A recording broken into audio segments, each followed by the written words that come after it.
Video शुरू करने से पहले मेरी आप सबसे एक रिक्वेस्ट है, प्लीज़ आप कमेंट्स में ये बताएं कि आपको हमारी कैसी वीडियोस पसंद आती हैं। आप किस लेंथ की वीडियो देखना पसंद करते हैं, आप रात को कितने बजे वीडियो देखना पसंद करते हैं। मैं आपसे ये जानकारी इसलिए जानना चाहता हूँ ताकि मैं आपका मनोरंजन और भी बढ़िया ढंग से कर सकूँ। तो आप जितने भी सुझाव हमें दे सकते हैं, प्लीज़ उसे ज़रूर कमेंट्स में बताएं। तो अब बढ़ते हैं हमारी आज की कहानी की ओर। मेरा नाम युवराज है और ये घटना मेरे साथ कई सालों पहले घटी थी। ये घटना शुरू होती है मेरे एक दोस्त से। मेरा दोस्त धीरे धीरे बहुत ही बीमार होता जा रहा था। किसी डॉक्टर को ये समझ नहीं आ रही थी कि उसे क्या हो रहा है।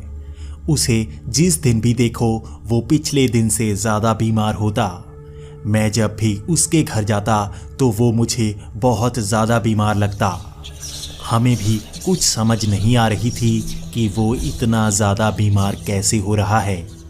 शुरू में तो उसे बहुत ज़्यादा खांसी आया करती थी। उसकी आंखें लाल रहती और वो बातें करने में बहुत ही कमज़ोर सा रहता। धीरे धीरे उसकी हालत बहुत ज़्यादा बिगड़ती जा रही थी। उसका शरीर लगभग पीला सा होने लगा था, जैसे उसके शरीर में खून बनता ही ना हो। उसका शरीर काफ़ी पतला होता जा रहा था।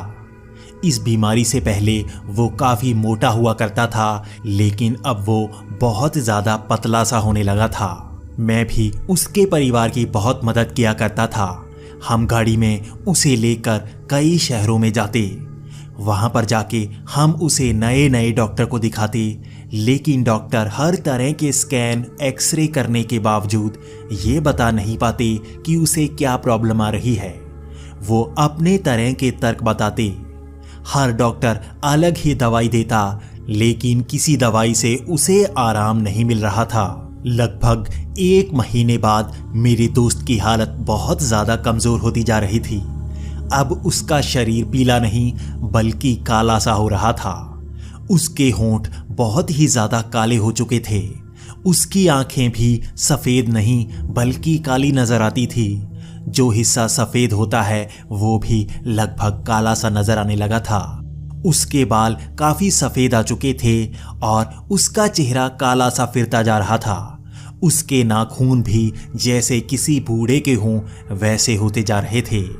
हमें ये नहीं पता था कि उसके साथ ऐसा क्यों हो रहा है, लेकिन हमें उसका कोई तो निवारण करना था। हमने हर तरह के डॉक्टर को दिखाया, लेकिन मेरे दोस्त को आराम मिल ही नहीं रहा था।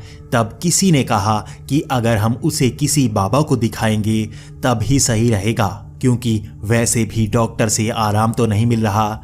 अगर हम उसे किसी बाबा के पास ले जाएं, हो सकता है उसे कोई आराम मिल जाए या कुछ पता ही लग जाए जिससे उसे आराम मिल पाए। एक दिन ऐसे ही हम अपने गांव के एक बाबा के पास उसे लेकर गए। बाबा ने उसे पहले तो देखा, उसके बाद कहा उसके ऊपर किसी प्रेत का साया है। हम इस बात पर यकीन नहीं कर रहे थे, लेकिन बाबा का कहना था कि किसी प्रेत के कारण ही ऐसा हो सकता है। वो बाबा बस यही कह रहा था कि इसका निवारण करने के लिए उसे ये बताना होगा कि उसके पीछे ये प्रेत पड़े कैसे हैं। मेरा दोस्त भी हैरान था। उसे ये नहीं पता था कि उसके साथ ये कब से शुरू हुआ है। वो सोच रहा था कि उसे ऐसा कुछ नज़र आया ही नहीं है, तो वो क्या बताएगा। लेकिन वो बाबा कह रहा था कि उसे ही बताना होगा, तभी इसका निवारण किया जा सकता है। उस बाबा ने कहा वो उसे 1 दिन का समय देता है। 1 दिन बाद वो बाबा से आकर मिले और पूरी तरह याद कर कर ये बताए कि ये प्रॉब्लम उसे शुरू कब से हुई है, इसी से उसका निवारण किया जा सकता है। तब उसके बाद हम घर पर आ चुके थे। मेरे दोस्त की हालत बहुत ही खराब थी। वो धीरे धीरे बोल पा रहा था, लेकिन हम सब दोस्त और उसके मम्मी पापा एक जगह पर बैठकर इसके बारे में बात कर रहे थे। हम याद कर रहे थे उसकी ये हालत कैसे हुई है। ये हालत लगभग 1 महीना पहले से शुरू हुई थी। हम याद कर रहे थे उसका पहला दिन जब उसे ऐसा होना शुरू हुआ था। मेरा दोस्त भी वहीं बैठा याद कर रहा था। तभी उसे याद आया कि उसके साथ उस दिन क्या हुआ था। उसने कहा उस रात दिवाली की रात थी और वो पटाखे लेकर खाली जगह पर गया हुआ था। वो उस गांव के बाहर पेड़ों की तरफ गया हुआ था। वो लगभग हर महीने उन पेड़ों के नीचे दिया जलाया करता था। उसने कहा वो उस दिन भी उसी तरह पेड़ों के नीचे दिया जलाने गया था क्योंकि उस दिन दिवाली थी। उसने उस पीपल के पेड़ के नीचे भी दिया जलाया था जहां एक खूबसूरत लड़की भी आई हुई थी। उसने बताया वो लड़की वहीं पर बैठी हुई थी और वो बहुत ही खूबसूरत थी। उसे देखकर वो शरारत करने लगा था और उसने पटाखे जलाकर उसके पास फेंके थे। उसके बाद वो लड़की भाग गई थी। उसने कहा उस रात वही हुआ था। उसके अगले दिन से उसे परेशानी होनी शुरू हो गई थी। मेरे दोस्त ने बताया कि वो कोई भूत प्रेत नहीं थी, बल्कि वो तो एक साधारण लड़की थी। हम भी याद कर रहे थे कि उसके साथ ऐसा कब हुआ था। हमें भी याद आ रहा था कि उस दिन से ही उसके साथ ऐसा होना शुरू हुआ था। हम उस दिन खेल रहे थे और उसे बहुत ही ज़्यादा खांसी आनी शुरू हो गई थी। उससे एक दिन पहले भी हम खेल रहे थे, तब उसके साथ ऐसा कुछ नहीं हुआ था, लेकिन उस दिन से ही उसके साथ ऐसा होना शुरू हुआ था। हमें अब याद आ गया था कि ये कब से शुरू हुआ था। हम यही बातें करते करते उस दिन उसी घर में सो गए। अगले दिन हम सब इकट्ठा होकर उस बाबा के पास गए। उस बाबा के पास जाकर यही बताने लगे कि उस रात उसके साथ क्या हुआ था। मेरे दोस्त ने बताया कि वो लड़की को उसने परेशान किया था, उसके बाद से उसके साथ ये हो रहा है।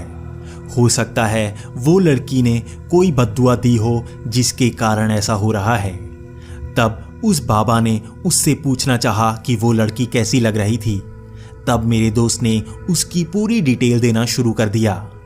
मेरे दोस्त ने बताया कि वो लाल रंग की साड़ी पहने हुई थी और ये साड़ी बिल्कुल नई थी। उस लड़की ने मेकअप भी बहुत ही सुंदर किया हुआ था और वो बहुत ही ज़्यादा चमक सी रही थी। उसने अपने गांव में ऐसी सुंदर लड़की नहीं देखी, इसीलिए उस दिन वो शरारत करने लगा था। लेकिन वो लड़की उससे काफ़ी ज़्यादा बड़ी थी, इसलिए वो बस उसके पास पटाखे फेंक रहा था और ऐसी शरारत करके वो गांव को वापस आ गया था। तब बाबा ने कहा कि मुझे वहाँ पर लेकर चलो जहाँ पर तुम्हारे साथ ऐसा हुआ है। हम सब उस बाबा के साथ उसी पेड़ के नीचे पहुँच गए थे। तब बाबा ने वहाँ पर किसी तरह का पूजा पाठ करना शुरू कर दिया। हमें नहीं पता वो क्या कर रहा था, लेकिन उसने लगभग 5 से 10 नींबू अलग अलग जगह पर रखे हुए थे। वो बाबा उन नींबू को रखने के बाद अपने हाथ में मिर्ची की माला को फेर रहा था। वो पता नहीं क्या कर रहा था, लेकिन मैंने ऐसा पहले कभी नहीं देखा था। वो इसी तरह से लगभग आधा घंटा करता रहा और उसके बाद उसने चारों तरफ से नींबू उठाना शुरू कर दिया। जहाँ जहाँ से उसने नींबू उठाए हम देख रहे थे। हमने ध्यान से देखा, जब उसने नींबू रखे थे तो वो बिल्कुल पीले थे, लेकिन जब वो नींबू को उठा रहा था वो सारे नींबू ही काले हो गए थे। वो सारे नींबू उसने इकट्ठे किए और हम सबको दिखाए। तब उस बाबा ने कहा, ये देखो, ये नींबू काले हो गए हैं, इसका मतलब यहाँ पर कोई आम इंसान नहीं आता। तब मेरे दोस्त ने कहा, क्या यहाँ पर किसी भूत प्रेत का साया है? तब बाबा काफी देर तक मौन हो गया और उसके बाद उसने वो माला फेरते हुए हमें ये कहा कि ये किसी भूत प्रेत का काम नहीं है। भूत प्रेत के पास इतनी ज्यादा शक्ति नहीं होती, ये किसी और का काम है। तब उस बाबा ने कहा कि ये किसी डायन का काम है। ये डायन कोई मृत नहीं होता, बल्कि जिंदा इंसान होती है, लेकिन उसके पास शैतानी शक्तियां होती हैं। उसने अपने शरीर या किसी चीज का त्याग किया होता है जिससे उसे ऐसी शैतानी शक्तियां मिलती हैं। ये डायन ही हो सकती है जिसका साया इस लड़के के ऊपर है। भूत प्रेत या चुड़ैल मरी हुई आत्माएं होती हैं, लेकिन डायन जिंदा होती है, जो अजीब अजीब शक्तियों से दूसरों पर भूत प्रेतों का साया ले आती है। ये काले साए होते हैं जो कभी जिंदा नहीं होते, बल्कि वो हमेशा से मरे ही होते हैं। ऐसे साए वो डायन दूसरे लोगों पर छोड़ देती है, लेकिन उस डायन का कोई तो कारण होता है ऐसा करने का।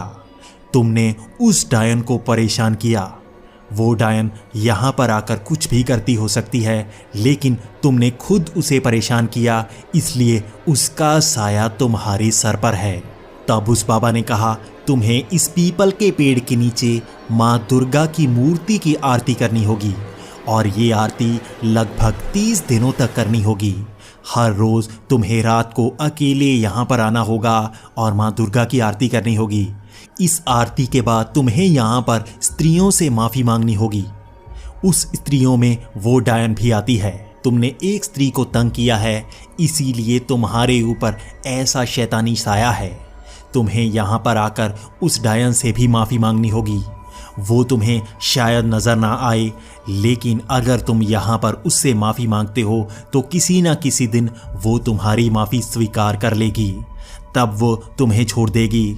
इसलिए तुम्हें 30 दिन यहीं पर आकर माफ़ी मांगते रहना होगा और माँ दुर्गा का उच्चारण करना होगा। इतना कहने के बाद मेरा दोस्त लगभग 30 दिनों तक माँ दुर्गा की पूजा इसी पीपल के पेड़ के नीचे करता रहा, और हमारी आंखों के सामने धीरे धीरे उसकी हालत ठीक होती गई। लगभग 25 दिनों तक उसकी हालत धीरे धीरे कुछ ठीक हो रही थी, लेकिन इसे हम ज़्यादा अच्छा नहीं कह सकते। लेकिन 26वें दिन कुछ अलग ही हुआ। 26वें दिन मेरा दोस्त जैसे बिल्कुल ठीक सा हो गया था। उसका रंग जैसे अब साफ होने लगा था। एक ही दिन में उसके साथ जैसे चमत्कार सा हो गया था। उसकी आवाज़ भी अच्छी हो गई थी और वो काफ़ी ज़्यादा अच्छा नज़र आ रहा था। हमने उससे पूछा कि आखिर एक दिन में क्या हुआ। तब उसने भीनी सी आवाज़ में कहा कि कल रात मुझे फिर से वो औरत नज़र आई थी। उसने कहा वो औरत दूर पेड़ों के पास खड़ी थी और मैं ऊंची आवाज़ में उससे माफ़ी मांग रहा था। मैंने घुटनों पर आकर उससे माफ़ी मांगी, तब शायद उसने मुझे माफ़ कर दिया। जब मैंने अपना सर ऊपर किया था तब वो मुझे नज़र नहीं आई। इसके बाद मैं सीधा घर को आ गया। इसके बाद भी मेरे दोस्त ने लगभग पूरे 30 दिनों तक वहीं पर दुर्गा की पूजा की और माफ़ी मांगी। उसके बाद मेरा दोस्त धीरे धीरे ठीक होता चला गया। हम वैसे भूत प्रेतों पर यकीन नहीं करते, लेकिन ये घटना जैसे हमें सच लगती थी। मैं सोचा करता था हो सकता है मेरा दोस्त कोई झूठ बोल रहा हो, या यहाँ पर उसे वो औरत नज़र आई ही ना हो, वो सिर्फ ध्यान आकर्षित करने के लिए ऐसा कर रहा हो। उसके बाद भी रात के वक्त मैंने खुद वहाँ पर जाने की कई बार कोशिश की, लेकिन एक बार मुझे दूर से वहाँ पर एक औरत नज़र आई। मैंने दूर से इतनी खूबसूरत औरत देखी जो उसी पीपल के पेड़ के नीचे बैठी थी। मेरी हिम्मत उसके पास जाने की नहीं हुई और मैं वहाँ से भाग निकला। उसके बाद हमारे गांव में ये बात फैल गई कि हमारे गांव के आसपास डायन घूम रही है। शायद मैं वो आखिरी इंसान था जिसने अपने गांव में उस डायन को देखा था। उसके बाद रात के वक्त भी किसी को वो डायन नज़र नहीं आई और हमारे साथ दोबारा वैसी घटना नहीं हुई।